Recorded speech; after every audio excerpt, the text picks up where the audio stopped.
share my lesson, can I share my lesson 92 could be 17 December 17 in town, one Monday, he said, why you could put now. A cook one was the wrong today. A cook one was the Dada, and he can say, oh, the Papa to get a banana with you. Tại rằng vào thành phố đóng ớt độ hắn ta thì cái nó nặng thì ngay từ đi hắn chỉ là hậu tập thể có mà rồi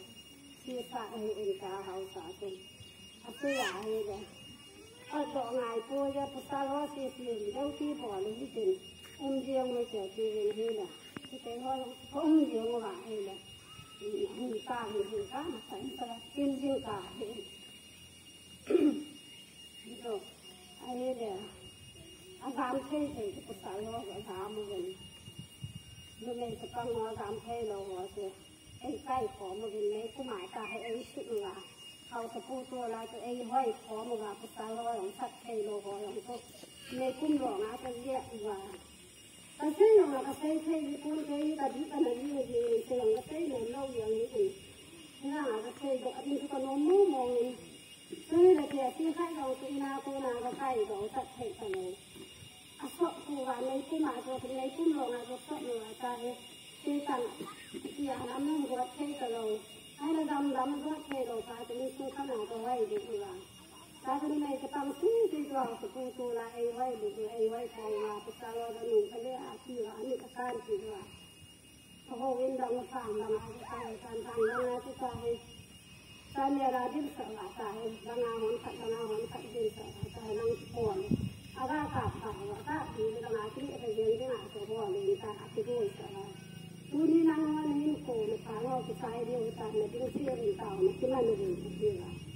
hay là sai nó phá nó cầm này nó cũng được thì là sai không ama hàng tạo là cái này nó cũng ngồi cái này cái nó cũng ngồi nó cái phá cũng cắt cái ra nó đi khó nó thì là cũng phá rồi cũng có khi và ta cái khi ta là năng nghe tôi không có tăng ta là cũng có còn là cái tăng ta còn là cái ta và hay là aku mình cái cái cái thằng mà cái ta làm ta cái lo mà ở đây là ta là thế là như khách ta cho cái tốt là hay là hai cái lô cào cái áo ấy là xem qua ta ra sản này là lỏn lại là ban khá lỏn vui lé lên thì này giống ta thì cái mà làm cái mình làm cái mảnh thật gì đâu hay là thằng cô khăn này là vào rồi nói thằng cô nó cũng nào xem đây à ta cái cái như là cũng như thế này thì thằng cô bố ai rồi cái xe này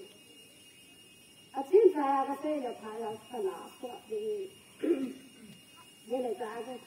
không có gì đâu ngoài tan thì cái ra cái vụ ăn là còn cái ta cũng này ông này rồi ta rồi vậy nè thì con nó còn là cái anh em người đi tao có điện nào đến ta mà rồi ăn bò nó được gì thế ra cái là cái hôm nào cái tăng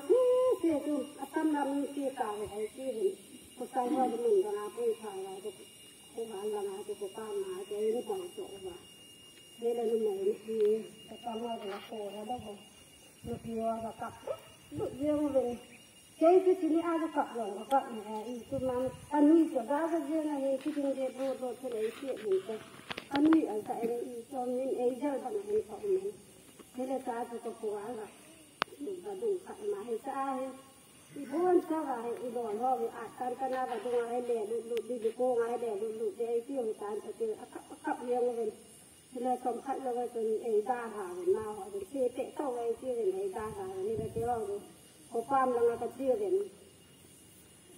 là làm tiếng thì cho nó vào pam là cái chia vào tham là dùng là cái chia vào ta tôi không riêng nên thời cái lại ta má là cuốn xí lòng đi coi đầu ta hết thì nó ta cái đầu cái xin đi mình ta đừng không là cái ông mình ta tôi đặt vào thùng vào ai là phải làm cái phương án của Nhật Bản này phải ai cái chỗ này nó mà rồi ai đi ngoài đó rồi thế ta phải sao luôn mình cái cái chuyện nó thế rồi áp đặt gì vào mọi người cả thế là sao rồi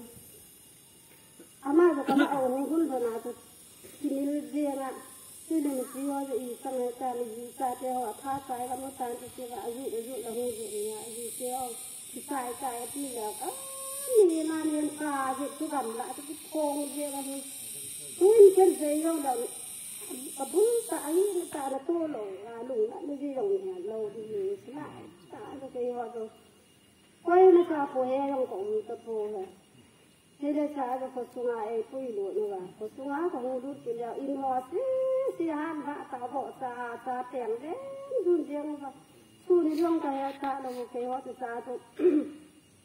เอาอินเล่พอมาขัดสร้างจะก้อยเนี่ยอินเล่เลยตอนนั้นหอยดู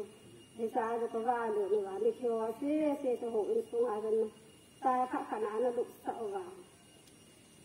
เน้นก็เน้นสู้เลยหัวอุมามว่าแย่เป็นไอ้เจ้าก็ไอ้วันเจ้าก็แบบนี้ที่ตาให้ปูนขัดขนาดนี้สิ่งที่ปูนเอาเราจะนี่ต้องเป็นเล็กสินะนี่เนื้อติดตัวนะปูนว่าจะหัวโตขาเนี่ยแต่ให้ตัวจะขัดขนาดนี้สิ่งที่ไอ้ละบ้านตาเราก็พอแล้วชิดกันน้องเขาอินสู้คุยกิสมาที่ดีบ้างเจออะไรเห็นอีกอาจจะเลยเจ้าน้องก็สั่นเลี้ยงของตาขัดขนาดเราก็พอว่าไอ้สู้นี่เจ้าโม่ว่าจะหนุ่มผู้เลี้ยงอะไรเจ้าหนูก็ราบปอกแล้วก็ป้าแล้วก็โม่ขาแล้วก็หนุ่มผู้ยังปูน้องไก่อัตตาเราอาชีพเลี้ยงเลยตาจะได้ตัวอะไรก้อนก็ว่าตายเนี่ยถ้ามาของเหลือปูก็ให้เรียกสุดว่าให้ได้ถึงกายผ่านมาจะพอพักน้ำเต็มจะเจยังแหละอาจจะตรวจบางสไปรอที่ห้องกระลงก็อาจจะสไปรอมันนี่จะอาจจะพูดอย่างว่าหอมรุ่นเดินอาจจะไปอาจจะโก้จะสไปรอเนี่ยจะได้เที่ยวพอเลยอาจจะการจะพูดว่าอะไรอย่างเงี้ยตาจะโก้ขัดก็เลยว่าถ้าให้ตัวเรากระโหลกแล้วมองเยอะแกกับนี้ตากระตู้นี่เองกูขัดก็เลยว่ากูกูที่เละรู้บางอาจจะมีชัวร์ตาเราก็เละรู้เยอะเลยกันน้ำตาจะไปว่าน้องจะรอเป็นช่วยอีกย้ำดีที่ผ่านมาจะกูไล่ว่ามีชัวร์ที่จะมีสกีจะมีเยอะในการเองก็ชัวร์เราก็เละรู้เยอะเลยเด็ดเลยมีตรงนี้ปลายตากระบอกจะดูนั่นมองอย่างนี้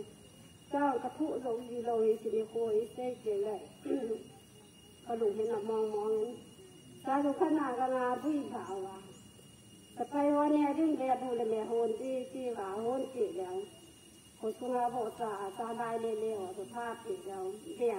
จะเดี๋ยวเป็นอุโมงค์ที่หนอเขาก็สูนแล้วบอกตาก็ทานมาแล้วอาเดี๋ยวตัวลายตาลายลุ้งตาทักจีเลยในที่ก็ฆ่าตัดจีเนี่ยตาผมคุยกุมาทัดใจเลยตาดูอันนี้บอกว่าที่จะไปวันบนเนี่ยงายไปจีว่าก็น่าก็น่าตัวกูไม่มีตีนเลยว่ากูที่ยืนก็บอกแม่ตาทุกทีเรื่องไม่ได้ที่ว่ามาว่าเราที่ว่านาลอยมาไอ้นี่ขาลอยมือตาดีนั่นที่บางหันน้ำเชี่ยงตาตัวสั่งน้ำใจละมาจะต้องเสียพอเลยว่าจะโกงจะมีเมาจะทำแล้วดันจำซีไอ้ลูกเขาว่าที่เจอภาษาที่ตาไว้ได้ตามาคือสั่งเจอลูกเขาอาศัยเจอแล้วอาศัยดีน้องตั้งภาษาวินเซย์แล้วมาถึงเสียนเซย์แล้วก็ตัดน้ำตาอาศัยเรื่องนี้เจอนั้นนี่ตาเลยสตาก็ถูกนี่ยาก็ถูกหนักมองดีเนี่ยที่จะขึ้นผ่านมันว่าก็แบบเนี่ยเจอจะต้องหาตู้ส่งเราไว้จะที่อายาจะตู้นี้บ้างเลยที่บางเจนั่งขัดเดียกันยี่นะเนี่ยประตูนี่ที่เซย์ได้ที่อากันเดียเลยตู้ไล่นางวันเซย์บางว่าตัวข้างเท้าไอ้ไอ้เฮ็ดตู้ไล่ยืนไว้ผู้น่ะยืนตรงเนี้ยผู้เป็นแต่ไอ้เฮ็ดว่าบางอิสเยาถูกอิสเยองเลยไอ้ที่ถูกนะป้าเรียนอะไรเรียนที่ด้านน้องไปเห็นเลยจ้ากันหนึ่งที่ขนาดจะลอยที่นาตาจะกันหนึ่งก็หลับต่อกันนี่ไม่ที่สุดจะบอกเด็กได้เลยที่แกจะขัดหนังไงลาที่เจ๊เจ๊กินเลยจ้าไม่เชื่อว่าเจ๊สมุนขนาดตัวอันนั้นตาอันนั้นนะตาดีเลยตาไม่เชื่อละเอาหมูปลาก็อันนั้นให้ตาฟังตาประกับปากเดียวนะพูดกันแล้วนี่ก็ได้เป็นนะปกป้องเรามันบ่อยแกกระหิ้งนุ่มบ้าอย่างกับตัวนุ่มบ้าอย่างใจในหูอย่างกระโงกระพุดในทับเสียนใช่ไหม อันเอาการเนี่ยโอเคเรื่องกระพุ้กระจิเนี่ยอีที่นั่งกระสู้ถึงทำนั่งอีที่เราพูดกระดับเปลี่ยนน้ำคิดแต่เด่นทั้งทั้งมีลงมาคิดเดียวไปแต่เต้นลงก่อนที่อะไรนี่น่าจะในพุ่มมาทั่วที่สายอยากจะคิดเดียวจะรุ่มใส่กับเราอาทั่วที่การเราที่ปากกระโดดไหลอยากจะแต่นี่ที่การเราอาจจะที่จะมานี่ที่ว่าที่สานอเรียจ้าตาสีอากาศที่เกิดตาจะให้ที่เวลาในหลงว่าจะรู้ว่าเอาพาหลานจะมาจะชิดเดียวเทเอาปลาจะชิดเทเรา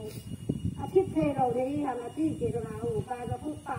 เสียตันบอกเกี่ยวกับเสียงว่าตันบอกเกี่ยวกับเอาไว้ก็อาจเกี่ยวกับเกี่ยวกับจะชิดไอ้ตันเลยตาเอาป้าเราเสียผูกหนักหนาอย่างนี้เลยตาจะมีหลงว่าจะเที่ยวเป็นในนี้จะนักการดีอ่ำในนี้จะนักปะนำอาทิตย์ที่โตเป็นนี่กระทะน่ะนี่กระทะไหนจะเดียวจะกระเต้นี่จะเจอกันละค่ะ